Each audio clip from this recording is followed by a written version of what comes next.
നമസ്കാരം. Aroor vision news ചാനലിലേക്ക് സ്വാഗതം. അരൂർ 21-ാം വാർഡിൽ ദുർഗന്ധം വമിച്ചു കിടന്നിരുന്ന മാലിന്യം ഇടതുപക്ഷ സന്നദ്ധ പ്രവർത്തകർ ഇന്ന് നീക്കം ചെയ്തു. വാർത്തകൾ വിശദമായി. സ്കൂളിൽ പോകുന്ന വഴിയാണ്. ഞങ്ങൾക്ക് പനി കുടിക്കുന്നതുകൊണ്ട് പോകാൻ പറ്റണില്ല. ആരും ഇവിടെ വേസ്റ്റ് ഇടാൻ പാടില്ല. അരൂർ 21-ാം വാർഡിൽ പൂജപ്പുര അമ്മനേടം ക്രോസ് റോഡിൽ സാമൂഹ്യ വിരുദ്ധർ മാലിന്യ നിക്ഷേപം നടത്തുന്നതായി വ്യാപകമായി പരാതി ഉയർന്നിരുന്നു. ഓവർബ്രിഡ്ജിനോട് ചേർന്നുള്ള കാനയിലും സമീപ പ്രദേശങ്ങളിലും മാലിന്യം കുന്നുകൂടിയതിനാൽ നീരൊഴുക്ക് തടസ്സപ്പെട്ട് പ്രദേശത്തെ 5ഓളം വീടുകളിൽ വെള്ളക്കെട്ടിനും കാരണമായിരുന്നു. മാലിന്യമുക്ത കേരളം പദ്ധതിയോടനുബന്ധിച്ച് ഇക്കഴിഞ്ഞ മാർച്ച് 30-ന് നടന്ന പഞ്ചായത്തിൻ്റെ മാലിന്യ നിർമ്മാർജ്ജന യജ്ഞത്തിന് ശേഷം നിക്ഷേപിക്കപ്പെട്ടതാണ് ഇപ്പോഴുള്ള മാലിന്യമെന്ന് കണ്ടെത്തിയിരുന്നു. മാലിന്യ നിക്ഷേപത്തെക്കുറിച്ചുള്ള വാർത്തകൾ മാധ്യമങ്ങൾ കഴിഞ്ഞയാഴ്ച റിപ്പോർട്ട് ചെയ്തിരുന്നു.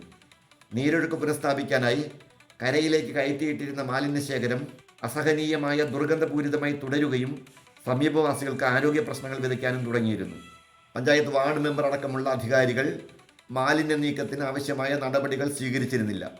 ഈ സാഹചര്യത്തിലാണ് സമീപത്തെ ഇടതുപക്ഷ പ്രവർത്തകർ മാലിന്യം നീക്കം ചെയ്യുവാനുള്ള സന്നദ്ധ പ്രവർത്തനത്തിന് ഒരുങ്ങിയത്.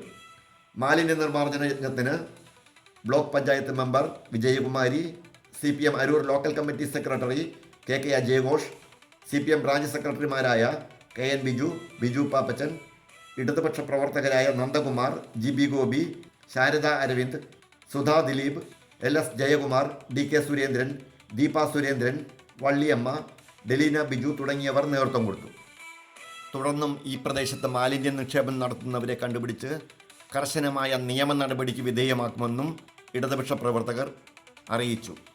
CCTV ക്യാമറ പോലുള്ള സംവിധാനങ്ങൾ സ്ഥാപിക്കാനും തീരുമാനമുണ്ട്.